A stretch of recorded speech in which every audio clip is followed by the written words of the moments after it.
run!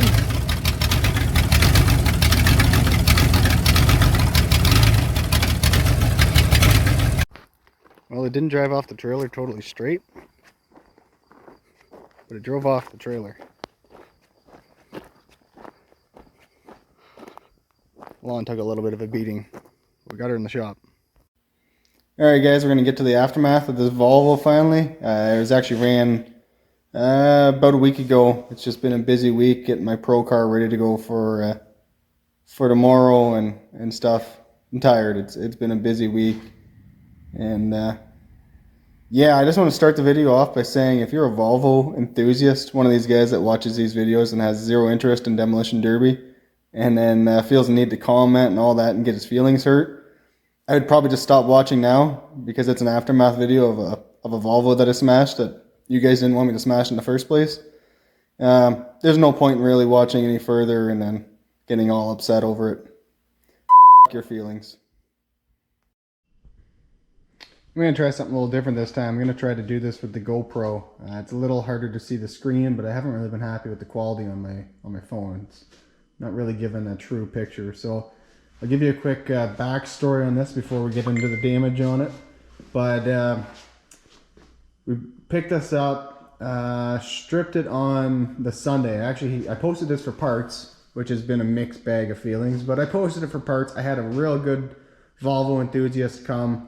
He drove almost 3 hours to come in and buy a few interior parts. So he got a few things, but like not a ton of stuff. And he continued to help me strip this entire car. He did not complain. He didn't whine. He said he just enjoys working on cars. No wife, no kids. He was having a great time. So we stripped the entire car on the Sunday and got at it. I had some help from the pit crew during the week, and we knocked this thing out real quick strip, real quick build, and did the best we can with it. If you don't know all the specs on it, maybe go check out the intro video, but it is a Volvo it's actually an early 80s Volvo is what we figured out from the paperwork in the glove box. We had the original bill of sale and everything for it. It's pretty cool, but it's a straight 6 diesel. So once we cleaned up all the old brittle and kind of chewed up wiring in it and got that cleaned up, it was actually real simple to run this car. It doesn't run off many wires. And we also figured out that the car has glow plugs, which made it a lot easier to start. Once you hit those glow plugs, you just touch the key and this thing starts. You don't have to unload half a can of ether into it. It really wasn't feeling that ether, and neither was I. We took it so we got it done, like I said, about a week. Took it the following Saturday which was a week ago now. I got real behind, but took it to Markham Fair, to the stock compacts. Unfortunately, the turnout was a little bit low there. There was only 5 of us out there, but either way, we were all still going to send it. They had a good prize purse, which I don't understand why there wasn't more cars, but it was $1,000 to win it. My intentions going out there were not to win it at all. This is a bucket list car for me. I've always wanted to drive a rear-wheel drive compact, and going out there, I knew like it's a diesel and it's a rear-wheel drive compact in stock form. It's difficult to make these things competitive like that, but I absolutely did not care. I got the car for a good price, and no matter what, I was going to run this car this year, and that's what we did. Overall, the build was actually pretty straightforward on it. Pretty clean car, I'll admit that. That's some of the flack I'm getting back from it is a clean car, but it does have rust. It's not perfect. Like, look in the trunk. There is rust. It's been repaired. Would it still be an easy fix? Probably. Like, I would argue that it probably is an easy fix, but I wasn't going to fix it. That's not what I do. I'm not in the restoration business. So yeah. How'd it go out there? Not bad. As I said, this diesel motor was not exactly a powerhouse. It wasn't the quickest thing on the track. Let's just say that when you're getting smashed into by Camrys, it's not an ideal car to be driving. But made the best of it. So early on in the heat, one of the first things, how did this go? I think one of the first shots I took was this wheel. Laid it, partially over, not too bad. And then unfortunately, I took this shot. That was a little worse. It rolled that tire right over. So that made it a little harder to scoot around, and it also lowered this front end a lot. But I was able to kind of keep wheeling around, and ended up getting this down to getting down to second with the guy who ended up taking first there in a Camry. And we started going nose to nose, which I was fine with. I was there to party.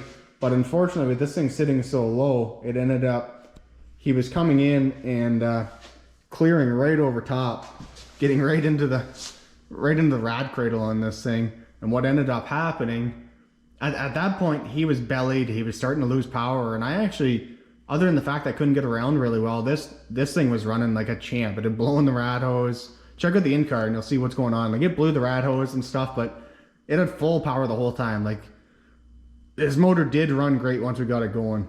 But unfortunately, he cleared the hood and got hooked on the bumper, and with him being bellied so bad in the rear and his tires up off the ground in the front, and then he got me back against the blocks, and I couldn't get out, and that's how it ended. He, I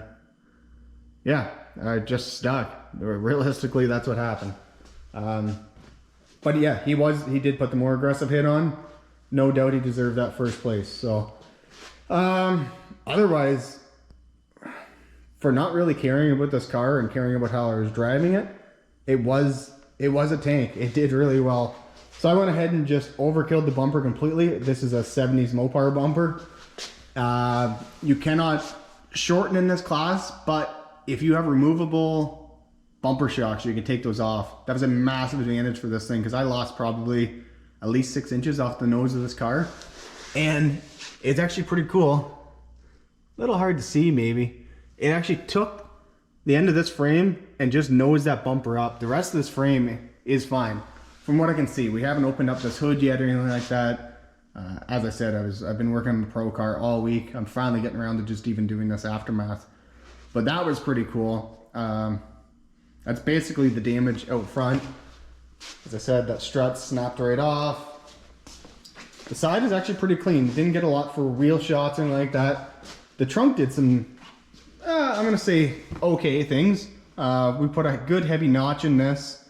No pre-bending allowed, but we did wire our bumper up in such a way that it would help pull it up, and a few shots is all it took, and that bumper stood pretty much 90 degrees. Only thing I don't really like is it went slightly down here, so the metal works down into the tire. Not a hard fix at all. If I would have continued on and been using the back though, that could have caused some issues getting into that wheel, maybe shredding up that skidder or something like that. But yeah, did come in a fair ways, not a big deal, as long as it's going the direction I want it to. This side really was starting to do nice things, again with that bumper up, such an angle, and that quarter staying nice and straight out of the wheel. But yeah, all in all, it was pretty good. Floor is good back here.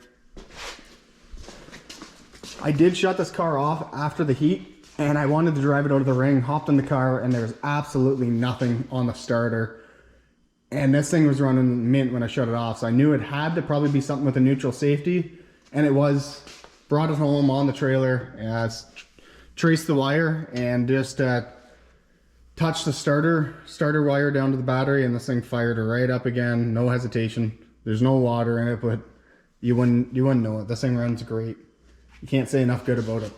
The one interesting thing I found so far, without getting too far into this, I don't know if I'll be able to see it. It might be better with a light. Let's see if we can get over here and see it.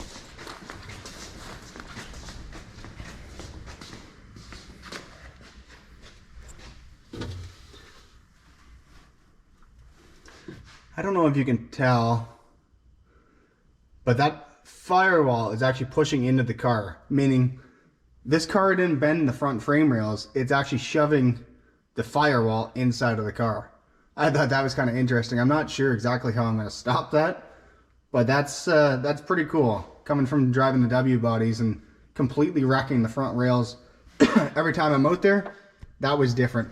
Another thing I found really interesting is we ended up taken the entire dash out of this car. I didn't want to, but this diesel motor has a belt-driven injector pump, the fuel injection pump, right on the back of the motor. And there was like a hand width between it and the firewall.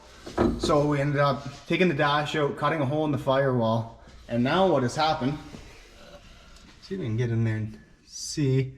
It may be hard to tell from there, but that motor is inside the car. So I think that was a great call doing that. I wouldn't want to find out what would happen if you snapped any of that fuel injection off, or even chewed the belt off and had to retime that injector pump. I would hate to know. Excuse me. All in all though, good time. It really scratched the itch getting out there with this thing. I would hope the next time I go out there, I'm able to figure out something as far as a drivetrain for this. It's a little tricky with the rules right now, but maybe there'll be some changes. I don't think I'd want to put this thing right up to Pro, as I wouldn't want to, I don't think I'd want to take this against a Pro Lumina or Pro Camry or anything like that. I kind of had the feeling it would get junked, more so than it's already gonna.